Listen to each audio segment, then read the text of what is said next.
ప్రళయం పూర్తయిన తర్వాత తిరిగి సృష్టి ప్రారంభించు సమయాన్ని బ్రహ్మకల్పము అంటారు. ఇది ఇలా ప్రతి కల్పంలోని మొదట వచ్చేదే ఉగాది. దీన్ని యుగానికి ఆదిగా, ప్రారంభ సమయంగా ఉగాది అని వ్యవహరిస్తూ ఉంటారు. చైత్రమాసంలో అంటే చైత్రశుద్ధ పాడ్యమి రోజు ఉగాది పండుగను జరుపుకుంటారు. ఉగాది తెలుగువారి పండుగ.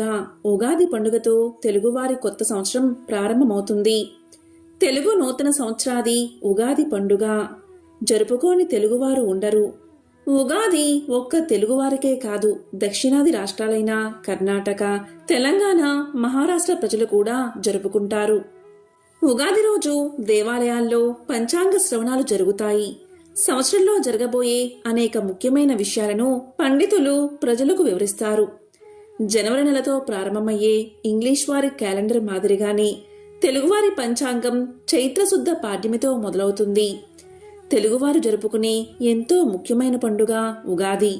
ఈ ఉగాదిలోపు ఈ 6 వస్తువుల్లోంచి ఏ ఒక్క వస్తువును ఇంటికి తెచ్చుకున్నా చాలు, సంవత్సరమంతా ధనాదాయం పెరుగుతుంది, లక్ష్మీ కటాక్షం కలుగుతుంది, దరిద్రం తొలగిపోతుంది, డబ్బుకు లోటనేదే ఉండదు, జీవితం అద్భుతంగా మారుతుంది.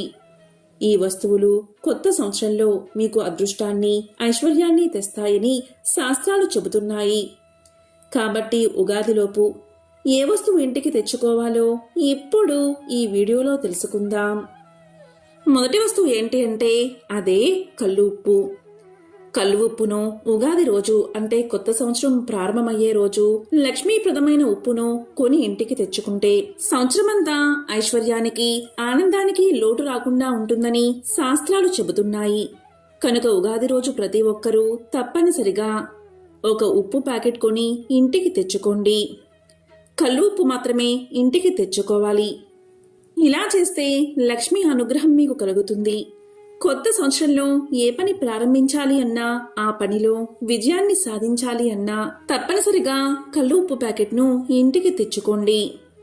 మరి ఈ ఉప్పు ప్యాకెట్ను ఏం చేయాలి అంటే, ముందు ఉగాది రోజు అంటే కొత్త సంవత్సరం ప్రారంభమయ్యే రోజు పూజా గదిలో మీ ఇష్టదైవం ముందు పెట్టి ఆ తరువాత తీసి వంటగదిలో పెట్టుకుని వంటలో వాడుకోవచ్చు. లేదా ఉప్పుతో పరిహారాలు కూడా పాటించవచ్చు. ఎవరైతే పరిహారాలు చెయ్యాలి అనుకుంటారో అటువంటి వారు ఉప్పును ఒక బౌల్లో వేసి ఆ ఉప్పు మీద 5 లవంగాలు, 5 రూపాయి బిళ్ళలు, 2 తులసి ఆకులు, చిటికెడు పసుపు, కుంకుమ వేసి వీటన్నిటినీ జాగ్రత్తగా తీసుకువెళ్లి పూజా గదిలో పెట్టండి. ఇలా పెడితే మీ ఇంట్లో ఉన్న చెడు దృష్టి అంతా తొలగిపోతుంది. కొత్త సంవత్సరంలో మీకు ఐశ్వర్యానికి లోటు రాదు. ఇంకా పరిహారం చెయ్యాలి అనుకునేవారు ఈ పరిహారాన్ని పాటించండి. ఇలా పెట్టిన ఉప్పును ఎప్పుడు తీయాలి అనే సందేహం మీకు రావచ్చు. ఎప్పుడైతే ఈ ఉప్పు తడిగా మారుతుందో లేదా రంగు మారుతుందో అప్పుడు ఈ ఉప్పును తీసి ప్రవహించే నీటిలో పడేయండి. 5 రూపాయి బిళ్ళలు మాత్రం ఎవరికైనా దానంగా ఇవ్వండి. ఉప్పుతో ఉగాది రోజు ఈ పరిహారం చేస్తే చాలా మంచిది. కనుక ఉప్పును తప్పనిసరిగా ఉగాది రోజు ఇంటికి తెచ్చుకోండి. ఇక రెండవ వస్తువు ఏంటి అంటే అదే దక్షిణావృత శంఖం. ఉగాదిలోపు దక్షిణావృత శంఖాన్ని ఇంటికి తెచ్చుకుంటే సంవత్సరమంతా మీకు కలిసి వస్తుంది, అదృష్టం వరిస్తుంది, లక్ష్మీ కటాక్షం కలుగుతుంది, ధనానికి లోటు ఉండదు. మీ ఇంట్లో దక్షిణావృత శంఖం ఉన్నట్లయితే మళ్ళీ తెచ్చుకోవాల్సిన అవసరం లేదు. లేనివారు మాత్రం తెచ్చుకోండి. ఉగాది రోజు ఈ శంఖాన్ని శుభ్రంగా కడిగి గంధము, కుంకుమ బొట్లు పెట్టి పూజా మందిరంలో ఉంచి పూజించుకోండి. ఈ దక్షిణావృత శంఖము అంటే లక్ష్మీదేవికి ఎంతో ఇష్టం. ఎందుకంటే అమ్మవారు సముద్రం నుంచి జన్మించింది. దక్షిణావృత శంఖాలు కూడా సముద్రం నుంచే పుడతాయి. ఈ శంఖాలను లక్ష్మీదేవికి సోదరులుగా చెప్తారు. కనుక ఉగాదిలోపు దక్షిణావృత శంఖాన్ని తెచ్చుకుని ఈ ఇంట్లో పూజాగదిలో పెట్టుకుంటే కొత్త సంవత్సరంలో మీకంతా కలిసి వస్తుంది, అదృష్టం మిమ్మల్ని వరిస్తుంది. ఇక మూడవ వస్తువు ఏంటి అంటే అదే తాటాకు మొక్క. తాటాకు అనేది సాక్షాత్తు అమ్మవారి స్వరూపం. అమ్మవారు చెవులకు కమ్మెలుగా తాటి ఆకులు ఉపయోగించిందని పురాణాలు చెబుతున్నాయి. అమ్మవారికి ఇదంటే చాలా ఇష్టం కాబట్టి పూర్వం సంతాన వృద్ధి కోసం తాటి ఆకులు వాడేవారు. కనుక ఉగాదిలోపు తాటిఆకు ముక్కను తెచ్చి ఎర్రటి వస్త్రంలో పెట్టి కొద్దిగా పసుపు కుంకుమ చల్లి మూటకట్టి పూజా మందిరంలో పెట్టుకుంటే లక్ష్మీ కటాక్షం కలుగుతుంది. ఇక 4వ వస్తువు ఏంటి అంటే లక్ష్మీ గణపతి విగ్రహం.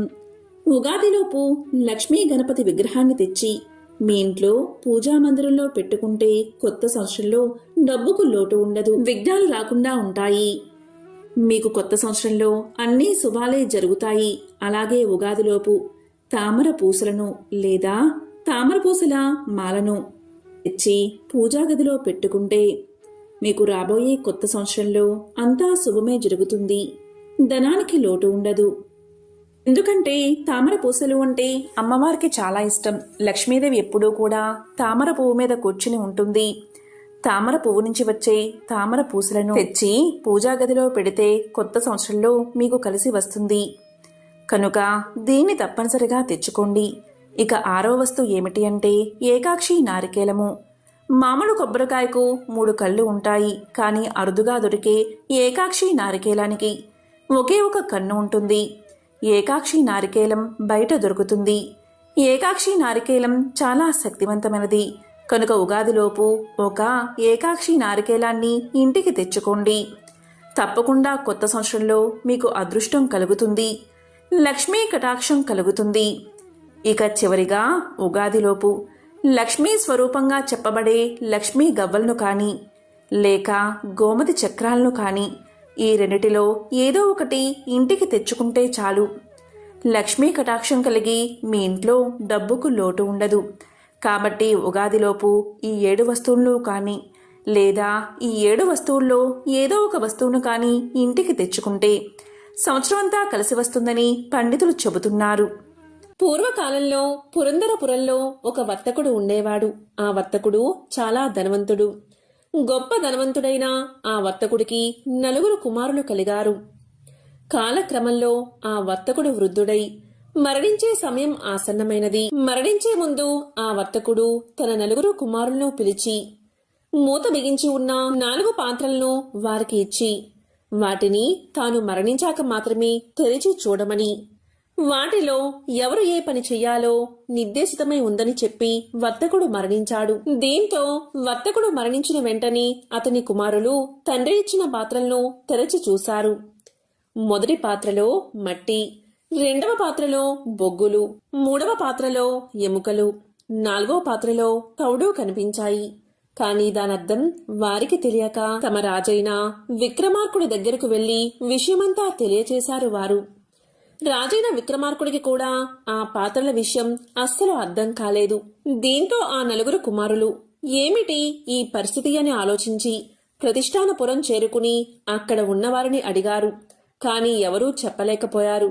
అయితే వారికి ఒక బాలుడు తారసపడ్డాడు. ఆ బాలుడు ఎవరు అంటే ఒక వితంతువు కుమారుడు. అయితే ఆమెకు నాగరాజు తక్షకుడి వల్ల గర్భం వచ్చింది. ఆ వితంతువుకు ఒక కుమ్మరి ఆశ్రయాన్ని కల్పించాడు. ఆ కుమ్మరి ఆశ్రయంలో ఉన్నప్పుడే ఆమె బాలుణ్ణి ప్రసవించింది. అలా పుట్టిన బిడ్డకు శాలివాహనుడు అనే పేరు పెట్టింది. ఆ శాలివాహనుడు 4 పాత్రల సమస్యను తెలివిగా పరిష్కరించాడు. ఆ 4 కుమారులలో మట్టితో నిండిన పాత్ర వచ్చిన కుమారుడు ఆస్తిలోని భూమిని తీసుకోవాలని, బొగ్గులు నిండిన పాత్ర వచ్చిన కుమారుడు కలపను తీసుకోవాలని, ఎముకలు నిండిన పాత్ర వచ్చిన కుమారుడు పశు సంపదను తీసుకోవాలని, తౌడు నిండిన పాత్ర వచ్చిన కుమారుడు ధాన్యాన్ని పంచుకోవాలని, అదే మరణించిన వర్తకుడి భావన అని శాలివాహనుడు తెలియజేశాడు. ఆ శాలివాహనుడి మాటలు ఆ 4 నచ్చి ఆ విధంగానే పంచుకున్నారు. ఈ విషయం ఆ నోటా ఈ నోటా విక్రమార్కుడి దాకా చేరింది. దీంతో విక్రమార్కుడు శాలివాహనుణ్ణి చూడాలని కుతూహలపడి భటులతో కబురు చేశాడు. కాని శాలివాహనుడు వాళ్లతో తాను రానని, ఏనాటికైనా విక్రమార్కుడే తన దగ్గరకు రావాల్సి ఉంటుందని పలికాడు. ఆ విషయాన్ని భటులు విక్రమార్క మహారాజుకు తెలియజేశారు. దీంతో మహారాజుకు కోపం వచ్చి శాలివాహనుణ్ణి సంహరించడానికి చతురంగ బల సమేతుడై వెళ్లాడు. ఈ విషయం తెలుసుకున్న శాలివాహనుడు మట్టితో సైనికుల బొమ్మలు చేసి ప్రాణం పోసి విక్రమార్కుడి మీదకు పంపాడు. ఈ విధంగా ఇద్దరి మధ్య భీకర పోరాటం సాగింది. చివరకు శాలివాహనుడు సమ్మోహనాస్త్రాన్ని ప్రయోగించి విక్రమార్కుడి శరణంతా నిద్రపోయేలా చేశాడు. అప్పుడు విక్రమార్కుడు వాసుకి అనే నాగరాజుని ప్రార్థించి తన సేనలకు మెలకువ వచ్చేలా చేశాడు. ఇలా శాలివాహన విక్రమార్కుల యుద్ధ సమరంలో ఎవరికీ విజయం తేలనప్పుడు ఆకాశవాణి ఇలా పలికింది. నర్మదా నదికి ఉత్తర దిక్కున ఉన్న ప్రాంతాన్ని విక్రమార్కుడు, దక్షిణ దిక్కు ఉన్న ప్రాంతాన్ని శాలివాహనుడు పాలించమని ఆకాశవాణి తెలియచేసింది. తరువాత శాలివాహనుడు విక్రమార్కుడు ఇద్దరూ కూడా యుద్ధాన్ని విరమించారు. ఇలా శాలివాహనుడు ఒక శకానికి స్థాపకుడు అయ్యాడు. ఈ విధంగా శక స్థాపన జరిగింది. చైత్ర శుక్ల పాడ్యమి నాడే ఈ పూర్వఘట్టాన్ని స్మరించుకుంటూ ఉండేందుకు అనంతర కాలంలో ఉగాదిగా ఆవిర్భవించిందని ప్రచారంలో ఉంది. తెలుగు సంవత్సరాలకు ఆ పేర్లు ఎలా వచ్చాయో తెలిపే ఈ కథను ఉగాదిలోగా ఎవరైతే వింటారో వారికి సకల ఐశ్వర్యాలు సిద్ధిస్తాయి, దేనికి లోటు రాదు. ఒకసారి నారద మహాముని విష్ణుమాయ వల్ల స్త్రీగా మారి ఒక రాజును వివాహం చేసుకుంటాడు. వారికి 60 మంది పుత్రులు జన్మిస్తారు. ఒకసారి ఆ రాజు తన పుత్రులతో కలిసి యుద్ధానికి వెళ్ళినప్పుడు అంతా చనిపోతారు. అప్పుడు నారదుడు విష్ణువుని ప్రార్థిస్తాడు. విష్ణువు కరుణించి ఇలా పలుకుతాడు, నీ పిల్లలు 60 సంవత్సరాలుగా కాలచక్రంలో తిరుగుతూ ఉంటారు అని వరాన్ని ఇస్తాడు. అవే తెలుగు సంవత్సరాలుగా ప్రస్తుతం మనకి వాడుకలో ఉన్నాయి. ఒకానొక సమయంలో మార్కండేయుడు జైమినికి భారత కథను వినిపించాడు. అయినా జైమిని మనసులో అనేక సందేహాలు మిగిలిపోయాయి. దీంతో ఆ సందేహాలను నివృత్తి చేయమని వ్యాసుడి దగ్గరకు వెళ్లి ఇలా పలికాడు. మునీంద్ర, భారతం విన్న తర్వాత కూడా నాకు కొన్ని సందేహాలు ఉన్నాయి, వాటిని తీర్చు అని అడుగుతాడు. అప్పుడు వ్యాసుడు, నాకు తపస్సు చేసుకోవాల్సిన సమయం ఆసన్నమైనది, నేను చెప్పలేను. నువ్వు కావాలంటే వింధ్యా పర్వతాల మీద నివసిస్తున్నా పింగాక్ష, నిబోధ, సుభద్ర, సుముఖులు అని 4 పక్షులు ఉంటాయి. వాటిని అడిగి నీ సందేహాలు తీర్చుకోని సమాధానం చెప్తాడు. దానికి సమాధానంగా, ఓ మునివర్య, ఆ పక్షులు ఏంటి, అవి మాట్లాడమేమిటి, మహాపండితుల్లాగా వారు నా సందేహాలు తీర్చడమేమిటి అని అడుగుతాడు. దానికి మార్కండేయుడు, జైమిని, పూర్వం దూర్వాసుడు మహా తపస్సు చేసుకుంటూ ఉండగా అతని తపస్సు చూసి ఇంద్రుడు భయపడి అతని తపస్సును భంగం చేయడానికి వపు అనే ఒక అప్సరసను పంపించాడు. ఆమె తన నృత్య గాన వినోదాలతో దుర్వాసుని తపస్సుకు భంగం కలిగించింది. దీంతో దుర్వాసుడు ఆగ్రహించి, ఓసి, నువ్వు నా తపస్సును భంగం కలిగించావు కాబట్టి నువ్వు ఒక కంక పక్షి అనగా గ్రద్దగా జన్మిస్తావు అని శపించాడు. ఆమె వెంటనే దూర్వాసుడి కాళ్ల మీద పడి, నేను చేసిన అపరాధానికి మన్నించండి, శాప విముక్తిని కలిగించండి అని కోరుకుంది. దీంతో దుర్వాసుడు జాలిపడి, నీవు గ్రద్దగా మారిన తర్వాత నీ గర్భంలో 4 పిల్లలు పుడతారు. అప్పుడు అర్జునుడి బాణం దెబ్బ తగిలి నువ్వు మరణించి నిజరూపాన్ని దాలుస్తావు, స్వర్గాన్ని చేరుకుంటావు అని అనుగ్రహిస్తాడు. ఈ శాపం కారణంగా ఆ వపువు గ్రద్దగా జన్మిస్తుంది. ద్రోణుడు అనే వానితో వివాహం జరిగి 14 సంవత్సరాలు కాపురం చేస్తుంది. 14వ ఏట గర్భవతిగా ఉండగానే భారత యుద్ధానికి వెళ్తుంది. పైనుంచి యుద్ధాన్ని చూస్తూ ఉండగా అర్జునుడు ప్రయోగించిన బాణాల్లో ఒకటి వచ్చి ఆ గద్దకు తగలగా వెంటనే ఆ గద్ద గర్భంలో ఉన్న 4 గుడ్లు నేల మీద జారిపడతాయి. అప్పుడు ఆమె నా పిల్లలను ఆ భగవంతుడే కాపాడాలి అని ప్రార్థించి తన శరీరాన్ని వదులుతుంది. ఆ యుద్ధ సమరంలో ఒక ఏనుగు మెడలో ఉన్న గంట శత్రు సైనికుడి బాణం దెబ్బతో తెగి ఆ 4 గుడ్ల మీద పడుతుంది. అలా కింద పడిన ఆ 4 గుడ్లు ఆ గంట కిందే సురక్షితంగా ఉంటాయి. భారత యుద్ధం పూర్తయిపోయిన తర్వాత ఆ ప్రాంతమంతా కూడా ప్రశాంతత నెలకొంటుంది. ఒకనాడు ప్రభాతవేళ సమీకుడు అనే ఒక మహాముని ఆ కురుక్షేత్రం మీదుగా వెళ్తూ ఉంటాడు. గంట కింద ఉన్న గుడ్లు పిల్లలుగా మారి కిజకిజలాడుతూ ఉంటాయి. ఆ ధ్వని విన్న ఆ ముని గంటను పైకెత్తి చూస్తాడు. ఆ గంట కింద అతనికి 4 పక్షి పిల్లలు కనిపిస్తాయి. సమీక మహామునికి ఆ పక్షి పిల్లల మీద కరుణ కలిగి తన ఆశ్రమానికి తీసుకుపోతాడు. అప్పుడు ఆ పక్షులు ఇలా పలుకుతాయి: ఓ మహానుభావా, తండ్రిలా మమ్మల్ని నువ్వు కాపాడావు. నీ రుణాన్ని మేమెలా తీర్చుకోవాలి? మేము ఏ విధంగా నీకు సేవ చేయగలమో చెప్పు అని అడుగుతాయి. పక్షులు మానవ భాషలో మాట్లాడుతూ ఉండడం వల్ల సమీకుడు ఆశ్చర్యపడి, ఓ పక్షి పిల్లలారా, మీరు మానవ భాషలో మాట్లాడడం చూస్తూ ఉంటే నాకు చాలా వింతగా ఉంది. అసలు మీరు ఎవరు? ఎందుకు ఈ పక్షి జన్మ ఎత్తారు? నాకు దయచేసి చెప్పండి అని అడగగా ఆ పక్షి పిల్లలు ఈ విధంగా సమాధానం చెప్పాయి: మునీశ్వర, పూర్వం సుకృతి అనే మహామునికి మేము 9 పుత్రులం. వేద శాస్త్రాలను చదువుకుంటూ ఉండేవాళ్లం. మా తల్లిదండ్రులను సేవిస్తూ కాలం గడిపేవాళ్లం.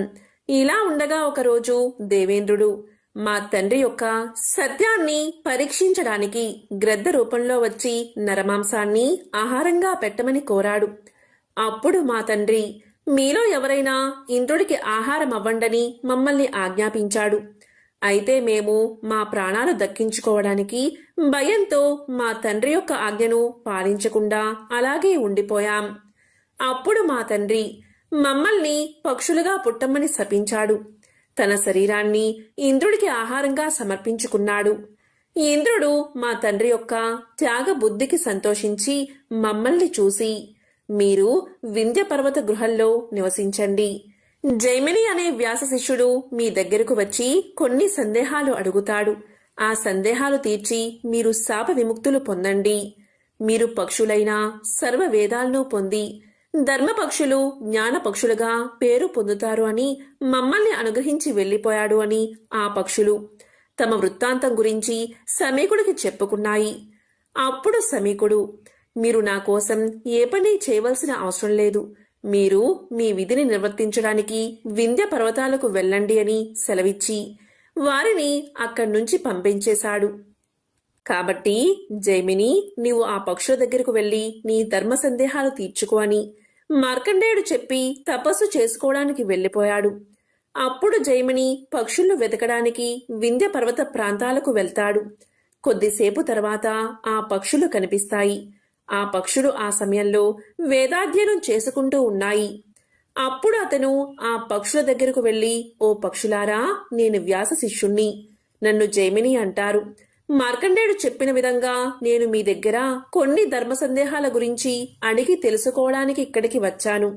నా సందేహాలు తీర్చండి అన్నాడు. ఆ విధంగా ఆ పక్షులు మహర్షి అడిగిన ప్రశ్నలకు సమాధానం తీర్చాయి. తరువాత ఆ 4 శాప విమోచనాన్ని పొంది సుఖంగా జీవించాయి. పవిత్రమైన విశేషమైన ఈ కథలను ఉగాదిలోగా విన్నా, చదివినా, చెప్పినా, వినిపించినా సకల శుభాలు కలుగుతాయి. ఆ త్రిమూర్తుల అనుగ్రహం, శివ పార్వతుల అనుగ్రహం, లక్ష్మీనారాయణల అనుగ్రహం తప్పకుండా మీకు కలుగుతుంది. ఓం నమః శివాయ. ఓం నమో నారాయణాయ.